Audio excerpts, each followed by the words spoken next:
Donc, je vous rappelle ce que disait Don Martin ce matin. Donc le dernier jour, la fin des temps, comme on l'appelle, ce sera 4 choses. D'abord le retour du Christ, la résurrection de la chair, le jugement universel et la terre et les cieux nouveaux. Voilà, c'est dans cette perspective qu'il faut placer la résurrection de la chair dans ce dernier jour, avec ces 4 éléments. Ça fait partie de ces derniers jours. Voilà, ensuite, pour commencer, je voudrais citer sans doute un sondage dont vous avez entendu parler, qui a eu lieu en 2009 pour le magazine Pèlerin, un sondage sur la foi en la résurrection, qui donc nous apprenait que 10% des Français croyaient en la résurrection. Ça, c'est plutôt le côté positif du sondage. Et l'autre aspect moins positif, c'est que seulement 13% des catholiques pratiquants croyaient en la résurrection des morts. Donc vous voyez, c'est un article de foi qui ne fait pas du tout l'unanimité.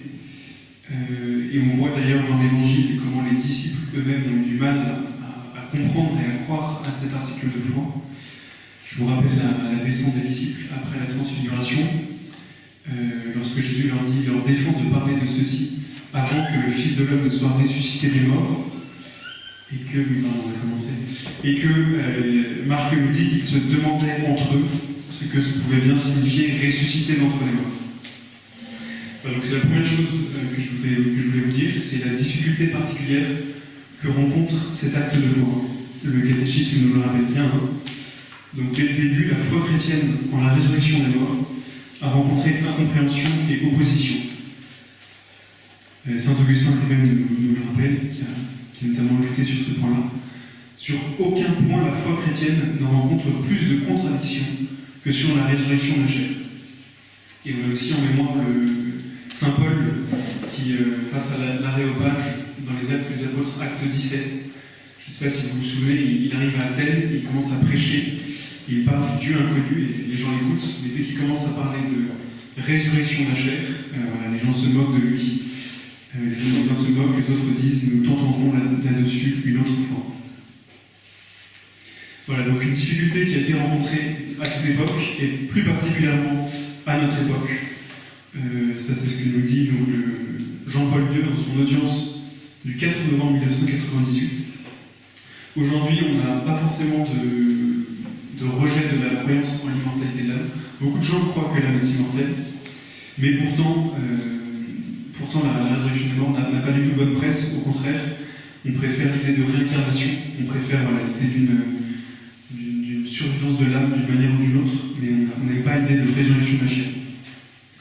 Donc, un point qui est difficile à croire, mais qui est même difficile à croire pour nous, pas seulement pour le monde, aussi également pour nous, puisque nous faisons tous l'expérience de la faiblesse de notre chair, de la faiblesse de notre corps, de sa décrépitude, le fait que le corps est source de fragilité, le corps est source de faiblesse, et nous voyons bien que notre corps, dont nous savons qu'il est poussière, on peut vraiment se demander comment est-ce qu'il va pouvoir retourner à la vie.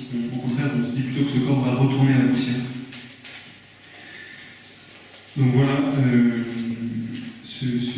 et comme si on n'avait finalement rien à gagner à passer au ciel, si on se retrouve avec ce corps encore de mort, et ben on ne gagnerait rien en allant au ciel.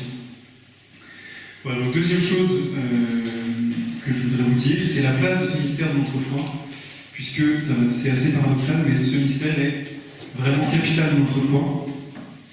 Le catéchisme nous dit « Le credo chrétien, profession de notre foi en Dieu le Père, le Fils et le Saint-Esprit, et dans son action créatrice, salvatrice et sanctificatrice, culmine en la proclamation de la résurrection des morts à la fin des temps et en la vie éternelle. » Donc ça veut dire que ce point est très important, c'est un sommet, c'est un aboutissement de toute la foi de l'Église, de toute notre foi. Donc ce sommet, ça veut dire qu'il repose sur tout ce qu'il y a avant et en même temps il le couronne.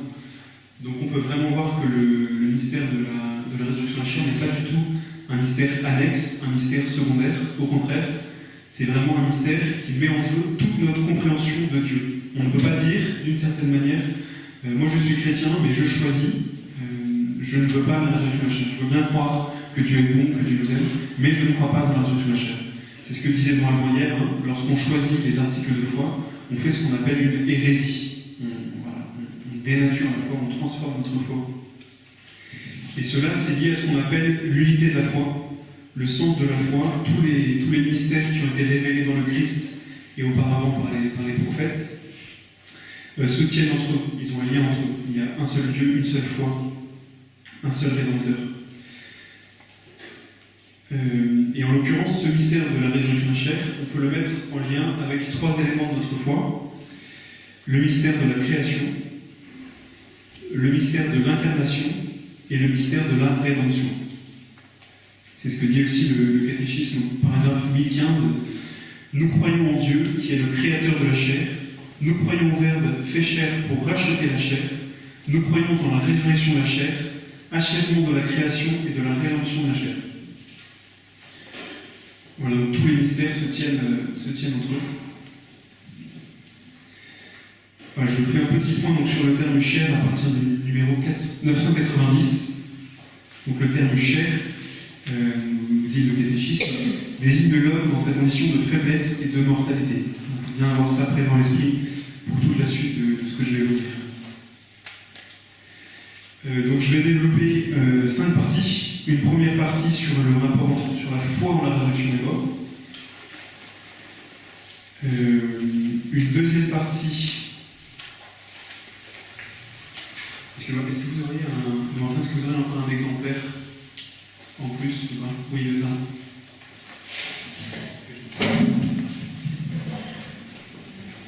Des modifications de l'exécution suivante. Merci beaucoup.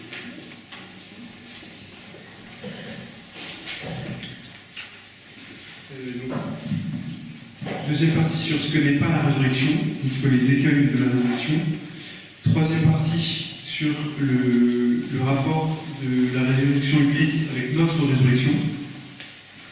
Quatrième partie sur comment nous ressuscitons, la résurrection en tant que telle.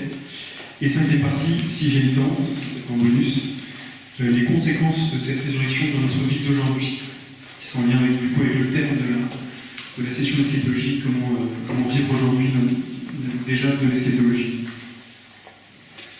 Voilà, première partie sur la foi en la résurrection des morts, et première partie de cette première partie, donc le rapport entre la résurrection de la chair et les mystères du Dieu créateur, le mystère de l'incarnation et le mystère de la rédemption. Parce qu'il y a une profonde convenance donc, entre ces mystères. Si nous croyons que Dieu est créateur, Dieu est tout-puissant, il a pouvoir sur la matière. Si Dieu n'avait pas ce pouvoir sur la matière, n'avait pas ce pouvoir de ressusciter la chair, il ne serait plus vraiment Dieu en fait, il ne serait plus vraiment créateur. Donc quand on lit la résurrection, on lit la toute-puissance de Dieu. Dieu est celui qui fait passer du néant à l'être, donc du rien, il fait exister quelque chose.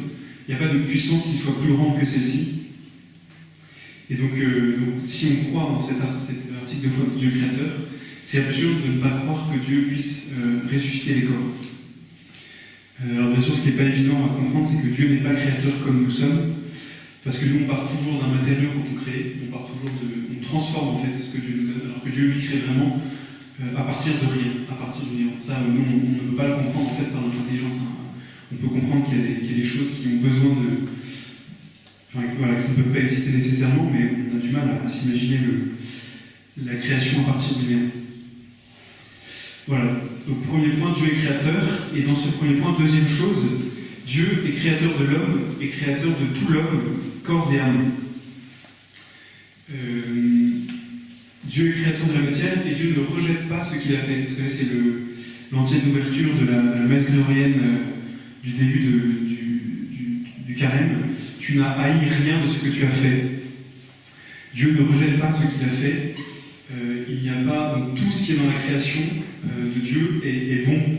Donc notre corps aussi est bon et a été voulu par Dieu. Il n'y a pas, comme certains ont cru, deux dieux. Les gnostiques, qui étaient une hérésie chrétienne des premiers siècles, croyaient qu'il y avait un Dieu qui avait créé l'esprit et un Dieu qui avait créé le corps. Donc un Dieu bon et un Dieu mauvais. Et qu'en fait la rédemption c'était de vaincre le mal, de vaincre le corps. Et ben, c'est pas ce que proclame la foi chrétienne. Au contraire, que Dieu a créé le corps et l'âme Dieu a donné à Adam, il a pris la glaise et il lui a donné du souffle. Et donc Adam est vraiment boue et poussière et souffle et âme. Donc le rapport du corps à l'âme n'est pas du tout accidentel, il est vraiment essentiel. Ce serait plus un point d'anthropologie là que je vais développer. Et d'ailleurs, c'est quelque chose qu'on peut percevoir à un niveau naturel, ce rapport entre l'âme et le corps, qui avait été perçu par un philosophe comme Aristote, qui avait bien compris que notre âme était immortelle, comme beaucoup d'autres penseurs le pensaient, et il avait perçu cette profonde unité entre l'âme et le corps, que l'âme existait par nature avec le corps, que vous avez un corps, et votre âme n'existe qu'avec ce corps. Et du coup, il était en quelque sorte devant un gros problème, c'est qu'il était confronté à la mort. Il croyait que l'âme était immortelle, mais donc il se demandait ce qui allait se passer quand il disait finalement l'âme elle est condamnée à rester dans un état contre nature, donc à survivre, parce que je vois bien que l'âme est immortelle, pour un tas de raisons philosophiques. Mais en même temps, je suis confronté à ce problème de la mort. Donc je me retrouve avec l'âme qui est en fait dans un état amoindri, où elle aura besoin de son corps. Et en fait, donc la mort est un échec, en fait, il y a quelque chose de tragique dans cette mort. Voilà, donc c'est vraiment dans la nature profonde de notre âme d'exister avec le corps, et nous en faisons l'expérience, à quel point notre âme est unie à notre corps, nous en faisons l'expérience tous les jours, dans ce va-et-vient permanent entre notre âme et notre corps. Et parce que la mort, et notamment, dont Martin le rappelait hier, la mort est le salaire du péché, l'œuvre du diable, qui est le diviseur, donc qui a amené à séparer ce qui était naturellement uni, donc l'âme et le corps, la division qui est la conséquence du péché. Donc une résurrection des corps est tout à fait cohérente avec le fait de créer l'homme âme et corps. Elle est presque attendue par notre nature, parce que je vous disais, il y aurait comme un échec si jamais nous demeurions dans la mort.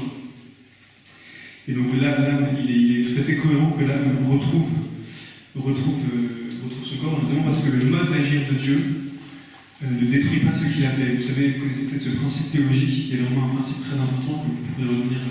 C'est que la grâce ne détruit pas la nature. Et donc Dieu respecte ce qu'il a créé. En l'occurrence, il le rachète aussi. Il l'arrache au pouvoir de la mort, mais en respectant son fonctionnement propre. Et donc en l'occurrence, en ressuscitant les corps. Voilà, ensuite, rapport de la résurrection du corps avec l'incarnation. Si Dieu ne ressuscite pas la chair, alors l'incarnation est vaine, l'incarnation n'a pas de sens. C'est comme si le Christ était venu nous encourager, nous dire courage les gars, je suis avec vous, mais en fait comme s'il ne changeait rien à la fin. Ou bien voilà, il est passé un peu de temps avec nous, mais à la fin il me disait bon voilà, c'est terminé quoi, je vais passer ce temps-là avec vous, mais c'est fini. Et pas du tout, en fait, le Christ, la résurrection de la chair, est en pleine continuité avec l'incarnation. Au contraire, le Christ dit, Jean 10, je suis venu pour que les hommes aient la vie et qu'ils l'aient en abondance. Voilà, donc si le Christ prend notre chair, c'est vraiment pour en faire quelque chose, et en faire quelque chose dans la rédemption.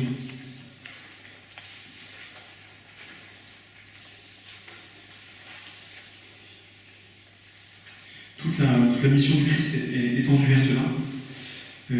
Si la chair n'avait pas besoin de salut, le Christ ne serait pas fait chair. Il ne serait pas venu dans notre chair. Donc voilà, comme je vous disais, la corruption des corps, c'est une conséquence du péché originel. Et donc le sacrifice du Christ sur la croix vient restaurer l'homme jusque dans sa dimension corporelle. Et Saint Paul le dit très bien dans l'Épître aux Corinthiens. Je vous cite, vous avez la citation. Comment certains d'entre vous peuvent-ils dire qu'il n'y a pas de résurrection des morts? S'il n'y a pas de résurrection des morts, le Christ non plus n'est pas ressuscité. Mais si le Christ n'est pas ressuscité, alors votre prédication est vide, vide aussi votre foi. Et il conclut en disant, vous êtes encore dans vos péchés. Donc il y a un rapport entre la rédemption, entre le salut, le fait que nos péchés soient pardonnés et que nos corps ressuscitent. Le Christ va jusqu'au bout de l'œuvre de rédemption en nous pardonnant nos péchés et en rachetant aussi les conséquences de nos péchés. Vous savez que la mort du corps donc, est liée au mal de peine. Donc le Christ va jusque-là, va jusqu'à cette rédemption du corps. Et c'est ce que dit encore saint Paul, nous, dans la lettre épître aux Romains 8, 23. Nous-mêmes qui possédons les prémices de l'Esprit, nous gémissons nous aussi intérieurement dans l'attente de la rédemption de notre corps. Voilà, on en est assuré, notre corps a besoin d'être racheté. Et si l'union des deux, de l'âme et du corps, n'est pas restaurée, eh bien le salut n'est pas vraiment accompli. Voilà, en conclusion de cette première partie, je citerai le passage du catéchisme numéro 992. L'espérance en la résurrection corporelle des morts s'est imposée comme une conséquence intrinsèque de la foi en un Dieu créateur de l'homme tout entier, âme et corps. Voilà, donc c'est vraiment, ce que je vous disais, un enjeu capital de notre foi, qui met en jeu la conception de l'homme, la conception de Dieu. C'est ce que nous dit Tertullien. Ne sera pas chrétien celui qui niera cette résurrection. Voilà, donc c'est quelque chose de très fort. Hein. C'est la foi en Dieu qui est changée, mais c'est aussi notre espérance qui est réduite à néant si jamais nous n'attestons pas cette résurrection des morts.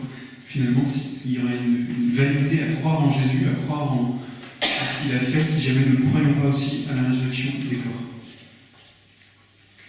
Voilà, deuxième point de cette première partie, je voudrais évoquer le progrès biblique de la foi en la résurrection des morts.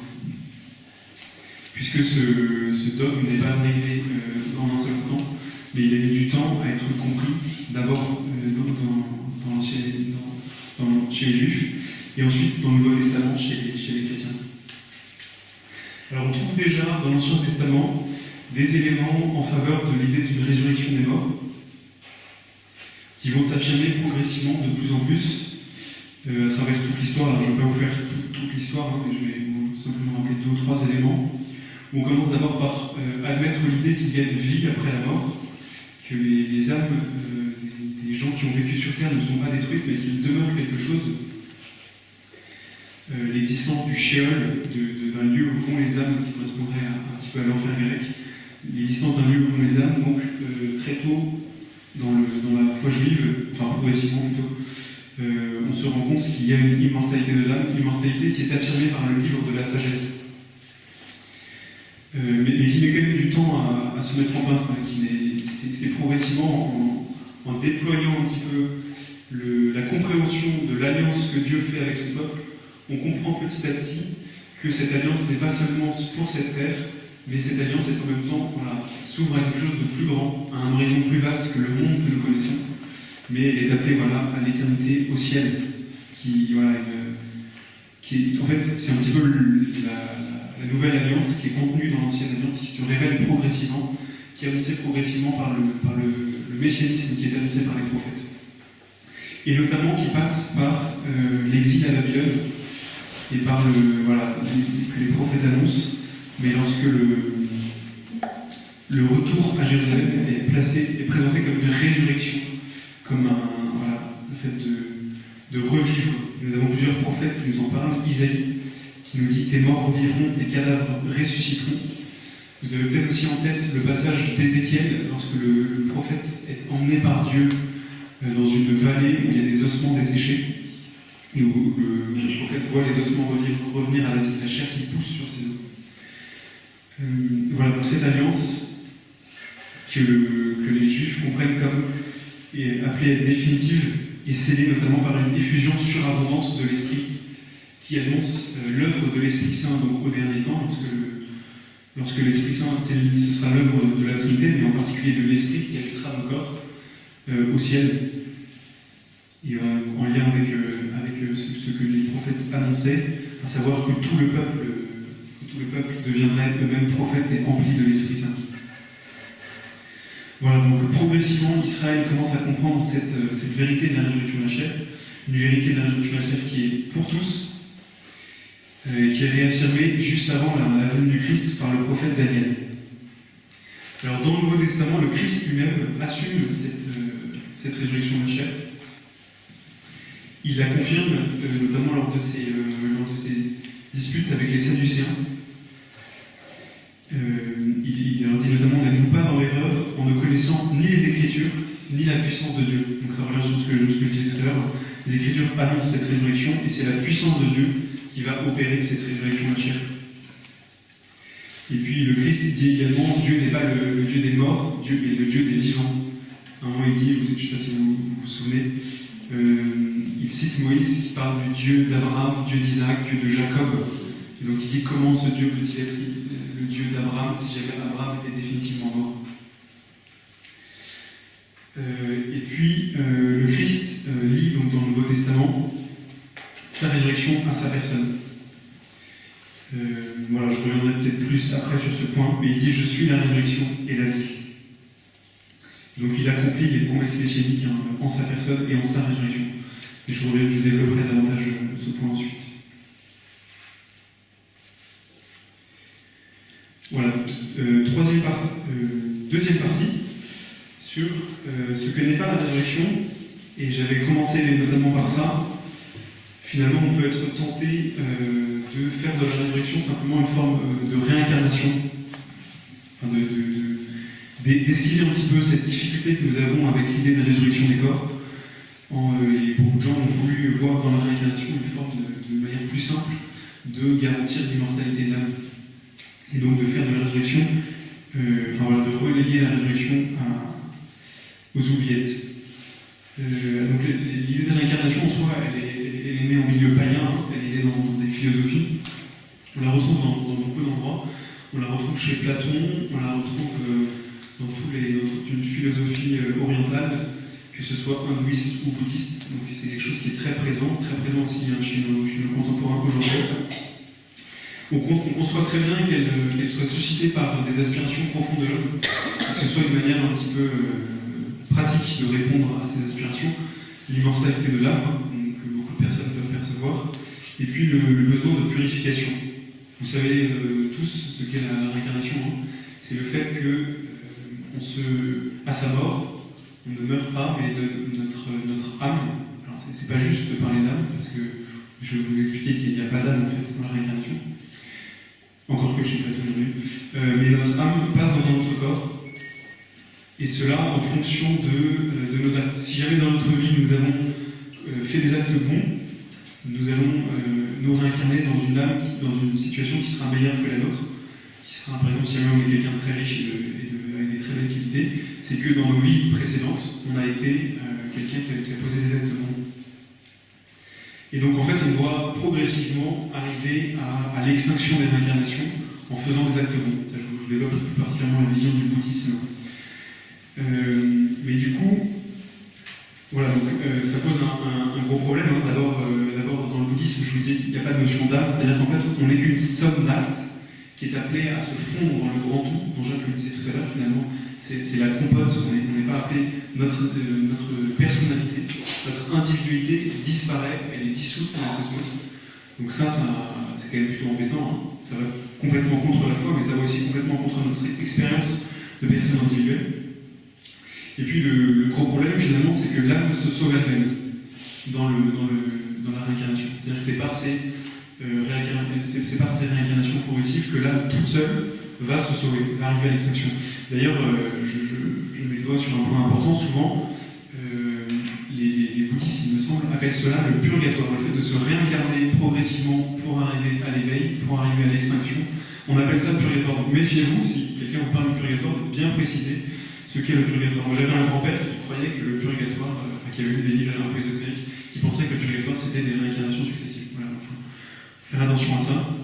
Mais donc l'Église condamne vraiment ce point-là, en particulier donc, pour deux choses, pour la perte de l'identité et la perte de la sotériologie, du besoin du Christ sauveur. Il n'y a plus de relation à Dieu en fait, et on est un petit peu tout seul dans ce système de réincarnation. Voilà. Deuxième écueil qu'on peut rencontrer après la réincarnation, c'est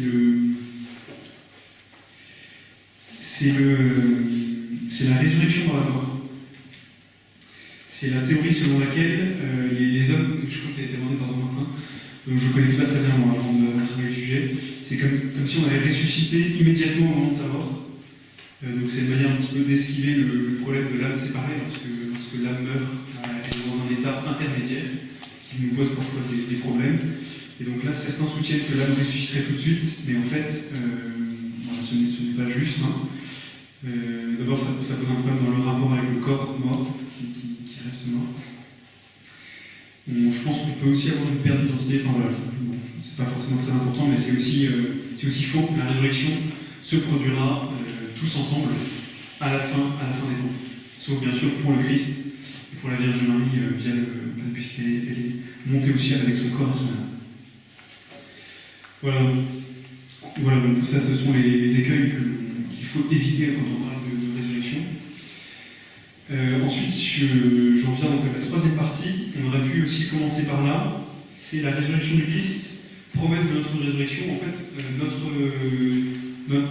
tout ce dogme de la résurrection repose en fait ultimement sur la résurrection du Christ. Et est vraiment très christocentré.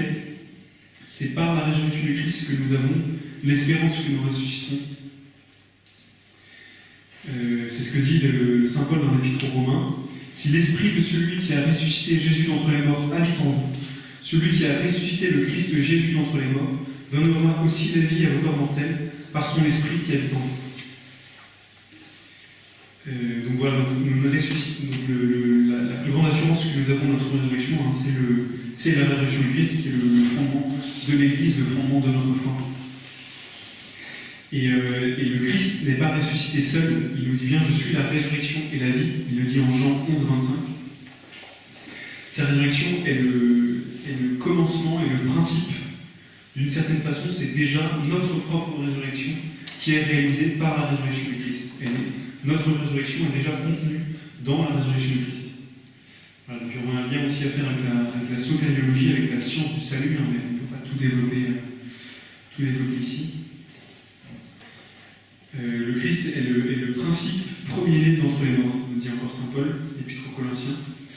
Et il lui dit également dans l'Épître aux Corinthiens, 1 Corinthiens 15, car la mort étant venue par un homme, c'est par un homme aussi que vient la résurrection des morts. Je cite aussi le catéchisme. Nous croyons fermement, et ainsi nous espérons, que de même que le Christ est vraiment ressuscité des morts et qu'il vit pour toujours, de même, après leur mort, les justes vivront pour toujours avec le Christ ressuscité, et qu'il les ressuscitera au dernier jour. Comme la sienne, notre résurrection sera l'œuvre de la très sainte Trinité.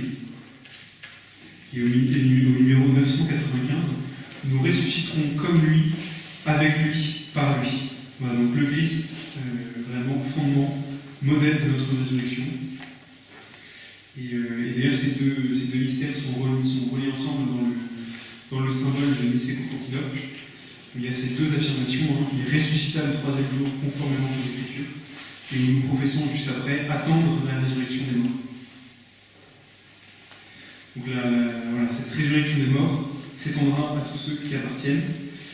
Et cette résurrection est vraiment le modèle de notre résurrection.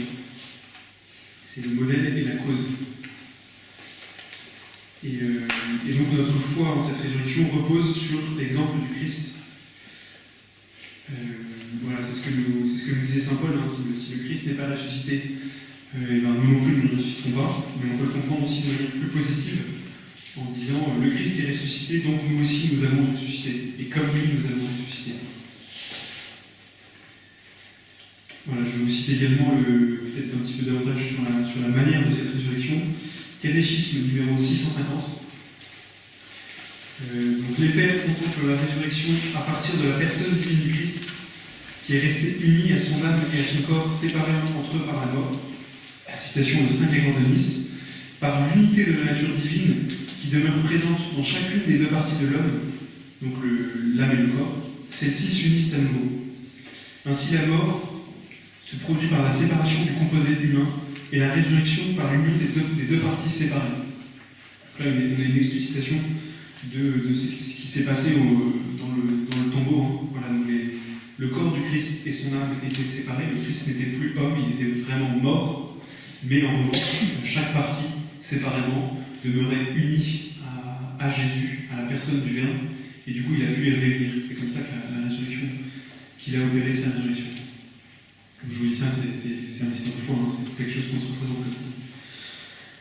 Voilà, donc j'avance un peu. Quatrième partie, donc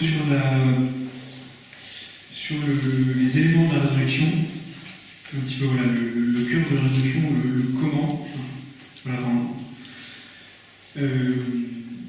Donc la résurrection de la chair, nous dit le catéchisme 990, signifie qu'il n'y aura pas seulement après la mort la vie de l'âme immortelle, mais que même nos corps mortels reprendront vie. Donc c'est ce que je vous disais, donc restauration de l'intégrité de la personne, corps et âme. Cette résurrection sera la résurrection de tout le monde, et pas seulement de ceux qui seront sauvés. Ça, c'est un point important à noter. Tous nous ressusciterons, les sauvés et les damnés. C'est ce que dit Saint Jean, donc dans son évangile, chapitre 5, versets 28-29. N'en soyez pas étonnés, car elle vient l'heure où tous ceux qui sont dans les tombeaux entendront sa voix et sortiront. Ceux qui auront fait le bien pour une résurrection de vie, ceux qui auront fait le mal pour une résurrection de jugement. Voilà, donc tous nous ressusciterons. Et quand est-ce que nous ressusciterons? Eh bien, nous ressusciterons au dernier jour, ce que je vous disais. Nous ne ressusciterons pas à l'instant de notre mort. Donc on peut se poser la question du comment les morts ressuscitent. C'est la question que pose Saint Paul dans l'Épître aux Corinthiens. Mais dira-t-on comment les morts ressuscitent? Et le catéchisme répond au numéro 1000. Ce comment dépasse notre imagination et notre entendement. Il n'est accessible que par la foi. Voilà, donc on peut, ça relativise un peu tout ce que je vais vous dire ensuite en parlant de la résurrection. Voilà, donc c'est vraiment un mystère que nous approchons par la foi. Alors on essaie de le comprendre un petit peu mieux, mais d'une certaine manière, il faut aussi renoncer à se le représenter pour vraiment croire que le Seigneur a ce pouvoir, que le Seigneur nous appelle à cela. Et nous avancer donc avec une grande humilité dans la recherche de la compréhension de ce mystère. En revanche, ce qui est certain, c'est que nous serons nous-mêmes, nous ne serons pas un autre. Et donc ça, il faut quand même se demander comment est-ce qu'on peut affirmer que la personne humaine ressuscite avec son propre corps. Quel rapport il y a entre notre corps historique, notre corps qui aura vécu, et notre corps ressuscité? La question de cette identité de notre corps.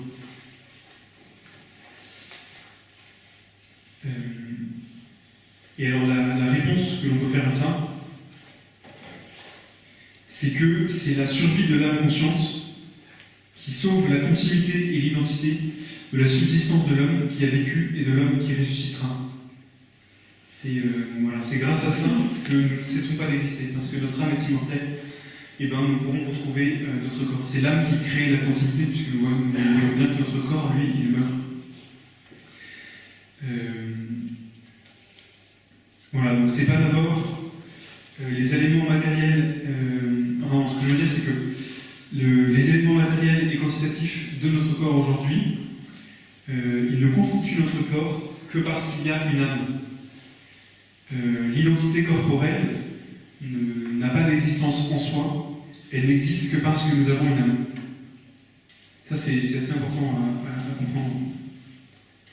D'ailleurs, à ce propos, je ne sais pas si vous savez, mais l'essentiel de notre corps, les atomes de notre corps, quasiment tous, sont renouvelés tous les 6 mois. C'est-à-dire que tous les 6 mois, si vous prenez vous il y a 6 mois et vous dans 6 mois, la plupart des parties de votre corps auront été transformées, seront d'autres choses que vous aurez mangées. Voilà, donc c'est pas la matière qui assure la continuité de notre existence, c'est vraiment l'âme, ce principe spirituel que Dieu nous a donné lors de la fécondation dans le sein de notre mère. Voilà.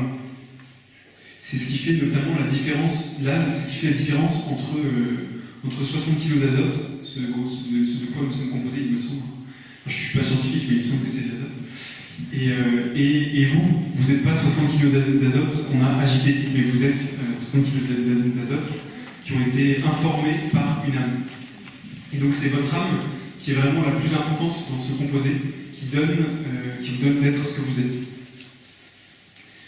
Voilà, donc quand nous ressusciterons, nous aurons notre corps, ce sera bien notre corps grâce à l'âme, mais il sera autrement. Tertullien nous dit « Non alius sed aliud », non pas un autre corps, mais autrement. Donc c'est ça qu'il faut bien tenir, c'est que la résurrection de la chair est réelle, c'est réaliste.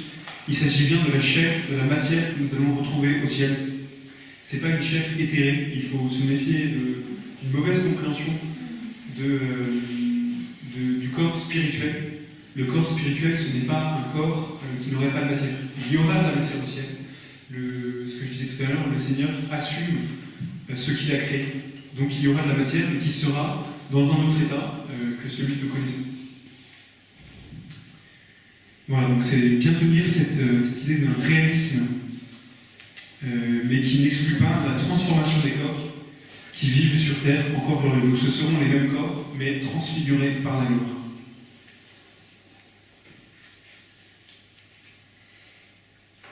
Voilà, et ce qui fonde notamment cette unité, c'est la réalité de la résurrection du Christ, qui est un élément objectif, puisque nous savons que les disciples ont touché le corps, ils ont vu le corps du Christ. Je vous disais tout à l'heure que le Christ était le principe de notre résurrection, mais pour nous aussi c'est la clé de compréhension, enfin de tentative de compréhension de ce qu'est la résurrection. À partir de ces évangiles qui nous rapportent les différents épisodes dans lesquels nous voyons le Christ, nous pouvons nous avoir une approche un petit peu de ce que sera la résurrection des corps. Et en l'occurrence, le corps du Christ est identifiable par les disciples, il est palpable. Le Christ invite les disciples à toucher son corps, à le reconnaître, en mettant notamment leurs doigts dans les plaies. Donc nous voyons bien que ce corps est réel, ce corps n'est pas un corps d'esprit, même le Christ va manger. Et le Christ est visible. C'est toutes les scènes de reconnaissance que nous voyons dans l'Évangile qui nous conduisent donc à tenir ce réalisme. Oui, il y a bel et bien de la chair dans la résurrection du corps. Mais pourtant, il y a quand même une tension entre cette continuité réelle du corps et la transformation glorieuse de ce corps. Puisque le corps que nous aurons au ciel n'est pas le corps dans son état de vie terrestre et mortelle. Je vous disais tout à l'heure que le terme chair renvoie à notre état de fragilité. Et bien oui, au ciel, nous n'aurons plus cet état de fragilité. Et donc il y a quand même une tension pour nous de comprendre qu'il y a de la matière qui est transfigurée par la gloire. Voilà, et donc j'avance un petit peu.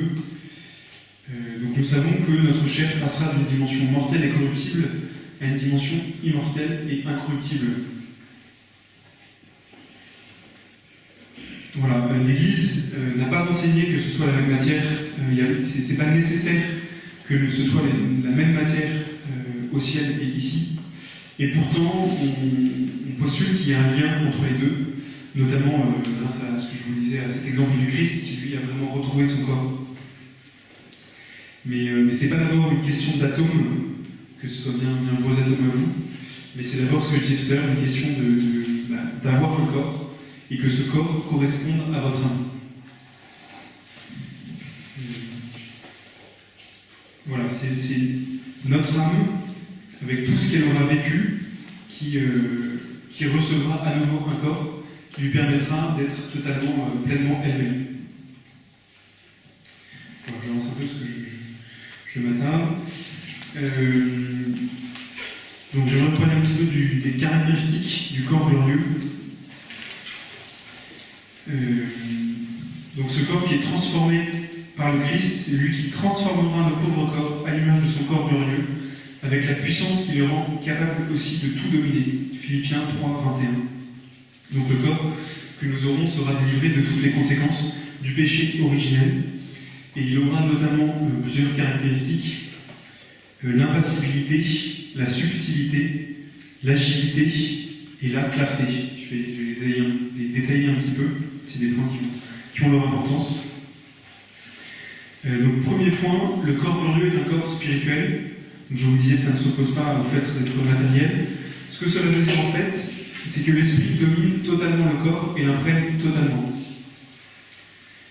Aujourd'hui, de par le péché originel, il peut y avoir des séparations entre notre corps et notre esprit. Il y a des fois où parfois notre corps fait des choses que nous ne voudrions pas faire, que nous ne contrôlons pas totalement. Je pense notamment aux émotions. Parfois nous avons des émotions que nous ne voudrions pas avoir et que nous ne maîtrisons pas. Et bien au ciel justement, je ne sais pas si c'est légitime de parler d'émotion au ciel, mais l'Esprit maîtrisera totalement notre corps, il imprégnera totalement notre corps. Ce sera même l'âme qui communiquera toute sa forme au corps. Et en quelque sorte, le corps sera comme le décalque de notre âme, sera comme la projection de notre âme. Voilà, donc le corps sera totalement sujet de l'âme dans son être, dans ses capacités, ses passions et ses émotions.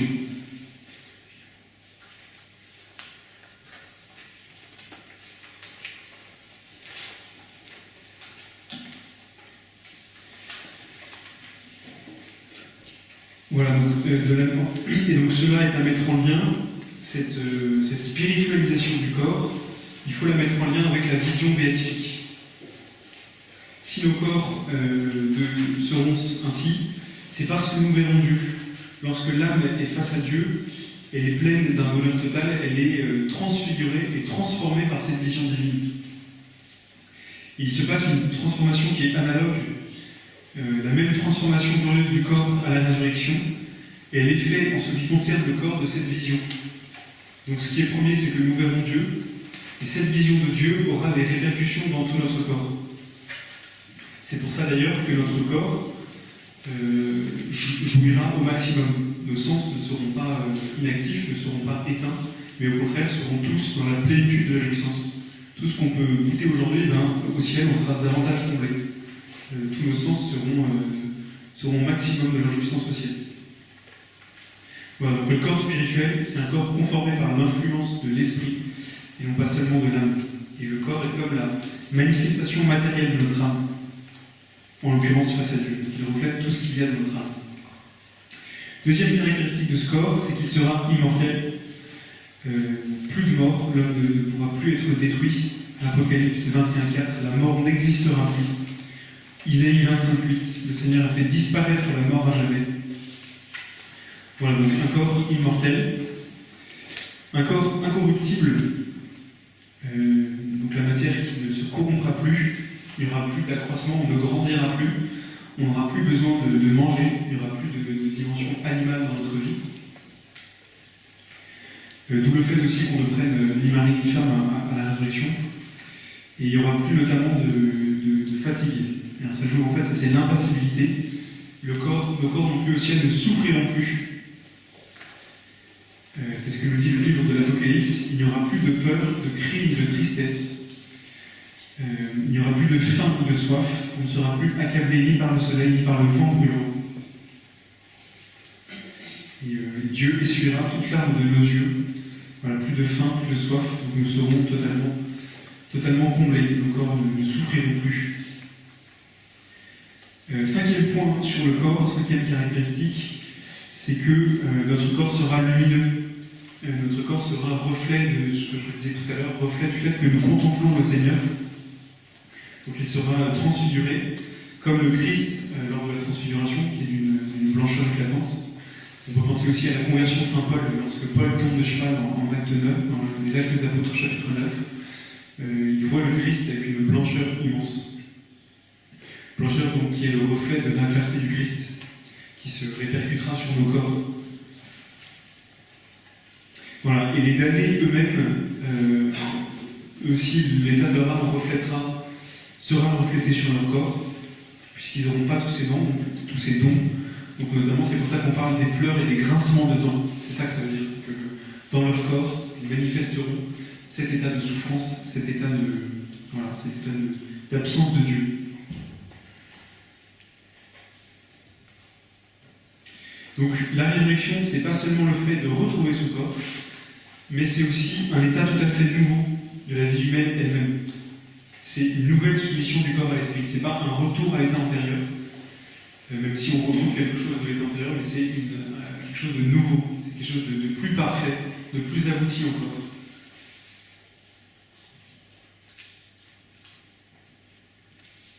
Voilà, il y aura une parfaite participation de tout ce qui est corporel en l'homme à ce qui est spirituel en lui.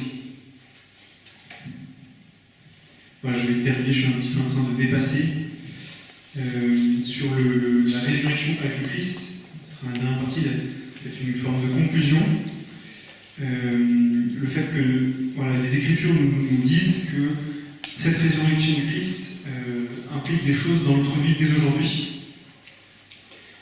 Si c'est vrai que le Christ, c'est ce que dit le catéchisme numéro 1002, s'il est vrai que le Christ nous ressuscitera au dernier jour, il est vrai aussi que d'une certaine façon, nous sommes déjà ressuscités avec le Christ. En effet, grâce à l'Esprit Saint, la vie chrétienne est dès maintenant sur terre une participation à la mort et à la résurrection du Christ.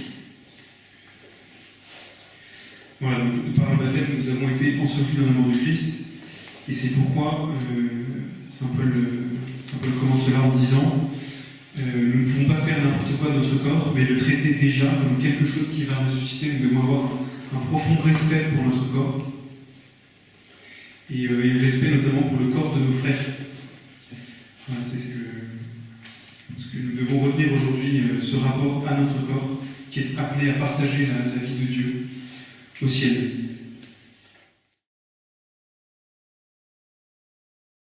Vous dites on ressuscitera au dernier jour. Oui. Mais en fait, le Christ sur la croix au Bon Larron, il lui dit ce soir avec moi tu seras en paradis. C'est pas au dernier jour, c'est ce soir. Oui, il dit aujourd'hui, exactement. Alors, cet aujourd'hui-là, c'est pas évident de répondre ce que ça veut dire précisément. Cet aujourd'hui-là, parce qu'on est. Alors, est-ce que c'est l'aujourd'hui du vendredi soir? Je crois pas, il me semble pas que l'exégèse s'accorde pour dire ça. Je pense que cet aujourd'hui est plus large. Et peut-être notamment parce que la mort du Christ ouvre une ère nouvelle qui pourrait justement désigner tout un aujourd'hui, je pense. Mais oui, alors on va répondre. Il y a deux aspects, il y a ce réfléchir sur ce que aujourd'hui, qu'est-ce que signifie réellement. Mais indépendamment de ça, les saints du ciel sont tous au paradis avec lui, sans leur corps, bien sûr. Donc le Bon Larron, il est certainement au ciel, sans son corps. Alors là, j'ai une deuxième question. C'est-à-dire, par exemple, il y a un certain nombre de saints qui, par exemple, Sainte Thérèse de Lisieux, qui sont apparus à d'autres saints, par exemple à Marcel Val, et Marcel Val, il l'a vu avec son corps devant lui. Donc, elle apparaît ressuscitée avec son corps à la fin des temps, puisqu'elle est là. Non, je pense que c'est son âme plutôt qui apparaît. Il y a un miracle de visibilité. Si Padre Pius est à deux endroits différents, il n'a qu'un corps. Il y a un miracle qui fait qu'il est rendu visible, ce qui ne signifie pas qu'il y a son corps ici. Le corps de Sainte Thérèse, que le sache, il est à Lisieux, à Alençon, qu'on a des morceaux. Donc, a priori, il va ressusciter. Je voudrais ajouter aussi, dans une théologie biblique, Marie-Madeleine, à la résurrection, avait Jésus, mais elle n'a pas pu être avec Jésus. C'était un corps glorifié. Donc il y a, comme dit le Père, il y a toute une dimension du miracle qu'il faut prendre en compte. Et Jésus a quand même mangé du poisson avec ses apôtres. Oui, la résurrection des corps, elle est carrée. Ça fait des discussions, ça. La résurrection des corps, elle est carrée. J'espère que vous l'avez compris. Non, mais ça me permet de dire quelque chose en plus, en revanche, c'est que nos corps ne sont pas limités. Le corps du Christ n'est plus limité par le temps et par l'espace. Il échappe en quelque sorte à cette dimension de limite. Et vous voyez bien, il se rend présent auprès des apôtres, malgré les murs. Donc il est capable de passer au-delà des murs, il est aussi au-delà du temps, et au-delà des apparences notamment. Souvenez-vous, les disciples d'Emmaüs, ils ne reconnaissent pas le Christ, Marie-Madeleine de même. Il est plus limité par l'apparence physique. C'est d'où le fait d'être un corps spirituel. Oui, dans Je crois que c'est très important de bien comprendre que les apparitions des saints ne sont pas du même ordre de la présence du Christ ressuscité. La présence du Christ ressuscité, il est là avec son corps ressuscité. Les saints qui apparaissent. C'est pas de même ordre que la résurrection. Il y a un côté virtuel dans l'apparition qu'il n'y a pas dans la résurrection du Christ et qu'il n'y aura pas dans notre résurrection. Y compris pour les apparitions de la Sainte Vierge. Alors, y compris pour les apparitions de la Sainte Vierge. Mais là, c'est encore discuté par les théologiens. Mais la Sainte Vierge, bien qu'étant aussi avec son corps, peut très bien apparaître dans le même type d'apparition que les autres saints, c'est-à-dire avec ce que vous avez appelé le côté un peu virtuel, qui fait que la Sainte Vierge, elle apparaît avec les yeux bridés chez nos amis chinois ou japonais, parce que là, la Sainte Vierge parle, et donc donc c'est du même ordre qu'une apparition, un film, une représentation. Par exemple, quand elle est apparue à Guy Bouchard, les petits elles disent je lui ai serré la main, j'ai senti la chaleur de sa main, de son corps. C'est pas juste un hologramme, quoi. C'est pas un hologramme, non, mais enfin c'est quand même pas la même chose que la résurrection avec notre corps glorieux. En tout cas, c'est comme ça que l'analyse des théologiens. Parce qu'en fait, je posais cette question parce que quand on disait on ressuscitait à la fin des temps, on a l'impression qu'une fois qu'on est mort, on est comme dans une sorte de dormance, là, comme une chrysalide, puis on bouge plus, il y a rien. Ah non, non, vraiment pas. Non. C'est l'impression que ça. Regardez les saints du ciel. Non, les saints sont déjà bien heureux. Hein. Les saints sont déjà, je vous ai mis dans un des textes, je n'ai pas eu le temps de le lire, les saints sont déjà totalement bien heureux, seulement il leur manque encore quelque chose qui est conforme à notre nature. Donc ils ne sont pas malheureux, mais... comment ? Ils sont en attente de... mais c'est très confond. Ils sont en attente de la totalité. De la totalité, oui. Tout à fait. Mais je ne comprends pas très bien, moi, pour ce qui concerne la Vierge, parce que pour moi, elle est ressuscitée avec son corps définitif de résurrection au ciel, d'après ce que le dogme nous dit. Alors, elle n'a même pas besoin de ressusciter, elle est montée au ciel avec son corps. Voilà, Et oui. donc elle est au ciel avec son corps. Oui, mais ce que discutent certains théologiens, c'est de savoir si ces apparitions, c'est une présence sur terre de Marie avec son corps glorieux, Oui. ou si c'est quelque chose qui est du même ordre que l'apparition de Saint Joseph avec un corps, alors qu'il n'est pas encore ressuscité, si vous voulez. Et dans le cas de la Vierge Marie, ça peut être l'un ou l'autre, alors c'est pour ça qu'on discute. Ah bon, d'accord. Non, ça vous... Oui, ça me satisfait.